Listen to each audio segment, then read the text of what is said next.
Very quick turnaround, but we welcome now with us our defending champion, Xander Schauffele. I think for me, Xander, all I can open by saying is, how does it feel to be back? Yeah, it's always nice to come back to a place that brings good memories, or you have good memories at, and this is one of those places for me, so always nice to be on this side of the pond.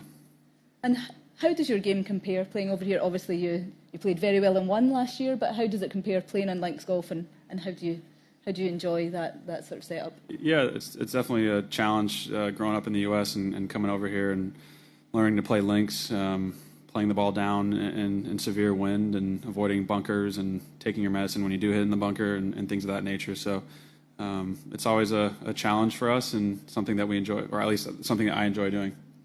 Very good. Well, we're delighted to have you back, and we will start with Sean in row two. Last year was 3 in a row. Travelers, I guess J.P. McManus, you won there, and then you won here. Is that the best golf you've played in your life? From a result standpoint, I'd say yes. We hang ourselves up on, or us pros hang ourselves up on how many wins we have each year, and golf is a game of losers, unfortunately. So I guess if you look at it based on that in terms of results, then yeah, it would be a really, really good stretch for me. Do you have another time in your life that you actually think of as your best? I'd like to think that I haven't tapped into that yet. Fair enough. We've got Martin in the front row. Last year was easily the most difficult of the events here so far. 7 under par was the winning aggregate. What do you feel you did well last year? I mean, it was windy. What did you feel the strength of your game was in the 4 days? Yeah, just when it's really windy, you have to position yourself correctly around the property. So, to leaves, it's hard to hit a lot of greens. When you do miss a green, you have to miss it in the correct spot. You just know some fairways are almost impossible to hit, and like I said, some greens will be impossible to hit. So you have to really think your way around the property, and you have to, be willing to hit some uncomfortable shots throughout the day. So, or throughout the course of the week. So I mean, probably something of that nature. One eye on next week. I mean, obviously the underfoot firm conditions is one thing. But do you want to get tested with the weather as well over the next 4 days? Would that be beneficial for next week? Yeah, I don't look too far. I'm more of a day-to-day kind of guy. I don't look too far ahead. I planned to be here and prep for next week, but my eyes are set on this week and mainly for tomorrow. We'll go to Ian over in the back left. Hi, Xander. Obviously, the hearings took place yesterday. I just wonder if you had any kind of reaction as to what we heard and what we learnt from the papers that were released, and just a general feeling of where we're at with obviously some pretty uncertain times at the moment. Yeah. First and foremost, it's sort of being on property here. It's my job to play golf, and I did watch. In all honesty, maybe 10 or 15 minutes of it. I had to go see a physio and trainer and get dialed in for today and the rest of the week. So we were sent a document, the 276-page document, and a link to the hearing. So I will do my homework, and I saw the hearing. I clicked on it, and it was about 3 hours, and I clicked on that about 10:45 p.m. last night, and I quickly exited out of it, knowing that I wanted to get some sleep in preparation for the tournament week. So I will listen to it, and I will probably not read all of it, to be completely honest, because it's not my forte either. So it's hard for me to comment on everything that occurred, because I don't really know a lot about what was talked about and what happened. But just on a general point, the uncertainty that is around the future of men's professional golf right now, is that unsettling?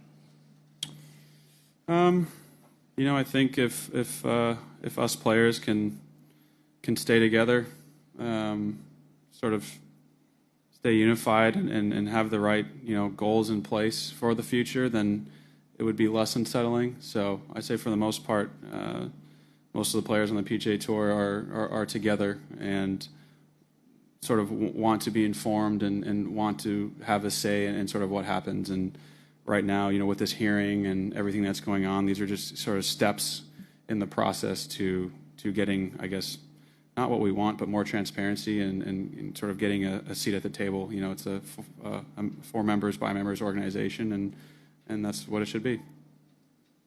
Okay, to Alex over on the left. Xander, I don't know, 50, 60 years ago, Jack Nicklaus and Gardner Dickinson and some other guys decided that they needed to do something different as well, and they actually pulled away from the PGA of America, and that's how the tour started. Is there a possibility that you guys collectively could sit there and say maybe there's a better way, but maybe it's not the current path of the PGA Tour?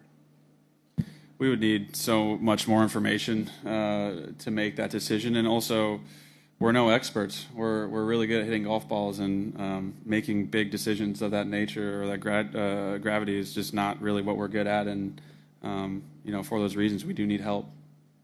And then secondly, Jordan was just in here. His concern, outside of not being able to answer all the questions about the deal because nobody really knows what those are, his concern is basically the fact that the lines of communication seem to be not really well open right now. Where they were previously during COVID, today it doesn't seem like there's that.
It's sort of like, I have a pretty young tour career, but one of the rockier times on tour. The guy who was supposed to be there for us wasn't. Obviously, he had some health issues. So I'm glad we got the memo. I'm glad that he said he's feeling much better. But yeah, I'd say he has a lot of tough questions to answer in his return. And I don't trust people easily. He had my trust, and he has a lot less of it now. So I don't stand alone when I say that. And yeah, he'll just have to answer a lot of really hard questions when he comes back. Lastly, just sheer curiosity here. Do you remember exactly where you were when you found out about this deal? My wife woke me up. I was laying in bed with my French bulldog. We were having a nice little canoodling session, and yeah, my wife woke me up in the pitch black room and informed me of the news. I mean, I had one of those sort of like, I don't know who looked worse, me or my little guy. I woke up and I asked my wife to sort of tell me where the news was coming from, like tell me what source it was, and it was so early. I remember just laying there and I wanted to go back to bed, and then I was kind of like laying there I was like, and then my phone just started going off. So unfortunately, I had to wake the little guy up and had to get my day started. He kept sleeping. That's the big news of the day, I think. Yeah. And just one more question over at the back here. Xander, can I ask, coming here to Scotland to defend your title with the Open next week, is there a sense that you guys are getting a break from all the off-course focus that's been so much part of your daily routine now for the last few weeks, let alone yesterday with the hearings in the Senate, that actually you'll benefit from getting a break, playing a course playing a course you've won well, but also just playing in a different country and playing a different type of golf? Yeah. I'd say the best players in the world typically are pretty good at compartmentalizing and separating, one from the other. When there's something important to do, which is usually hitting a little white golf ball, that's what we do. And when we're in tournament mode, for me at least, my brain sort of goes off and focuses only on the task at hand, whether it's a putt, a chip, a drive, or an iron shot. So, yeah, it is kind of refreshing. It is kind of nice, and we're in a completely different time zone than when we are back at home. And if you just turn your Wi-Fi off and aren't willing to read any articles, you can sort of escape, like you alluded to, escape sort of from everything that's going on to the best of anyone's ability when you're on this side versus being sort of back in the U.S. You know, it's unsettling at times, but to me, it's just part of the job. I feel us players have a certain responsibility, being a member of the tour and an ambassador of the tour in golf. So, you know, I love my job. I love playing golf, and you know, not everyone likes their. You know, you guys hate asking, or maybe most of you guys hate asking really tough questions, but it might be a part of your job you don't like, and you know, dealing with all this off-course stuff is part of the job that probably wouldn't be my favorite. So, like I said, it is part of the job and something that we have to deal with. Okay, we'll take two more. We'll go to Fatia and then finish up with Doug. Xander, do you feel any little peace or little harmony that this merge brought? Do I feel peace or harmony that the merger brought? You know, I try to be as, you know, glass half empty, half full when it comes to this stuff.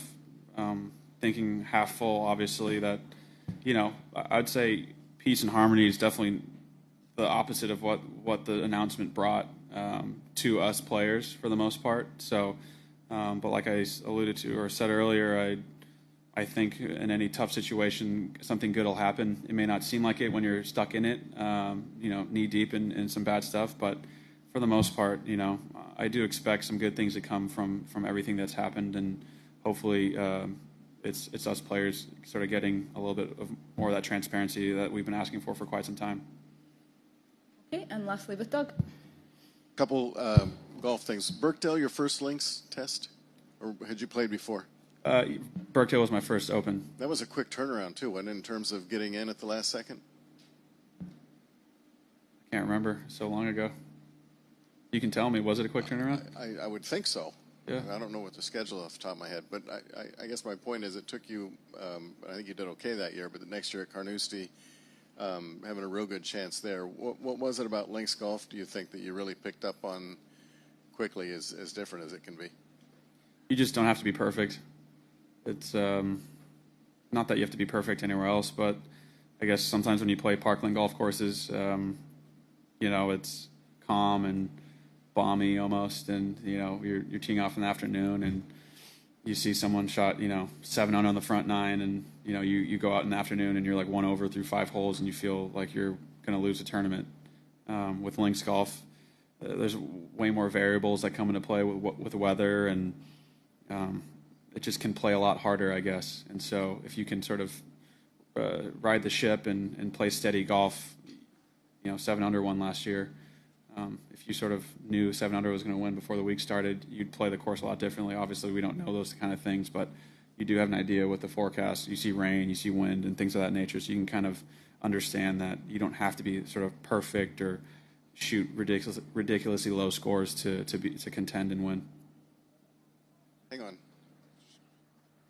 And secondly, I'm sorry, I just had a blank there for a second. But when it's the last major of the year and you haven't won one yet, does that add any type of urgency to it, or do you look at the fact that you're still 29, you got plenty more years?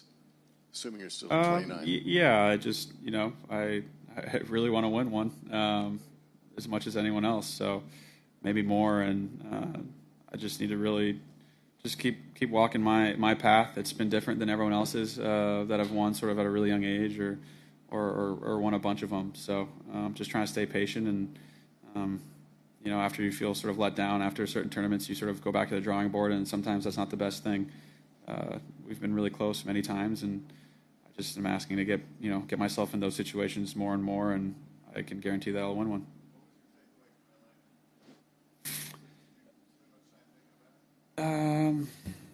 Not really. I was playing really, really good golf, kind of leading into a point, and sort of my body got a little crossed up. Starting on Saturday, I started hitting like snap hooks, which was something I haven't done in quite some time, and I really had to. And of course, the course started playing a little bit harder at that moment as well. So I got myself in some pretty bad stuff, swing wise and body wise, and mentally I stayed okay just because I knew, not to panic in that moment. But yeah, after starting off so well and being in such a good spot, feeling untouchable almost, golf is funny. It really knocked me down pretty far with that Saturday and Sunday and sort of how I felt about my game. So after a week like that, I was kind of looking more towards the future than kind of dwelling on what happened, and more so just how I can make sure that, any sort of check or system of check that I can put in place to make sure I didn't get so out of whack like I did. Okay, thank you, Xander. Good Thank luck you. this week. Thanks.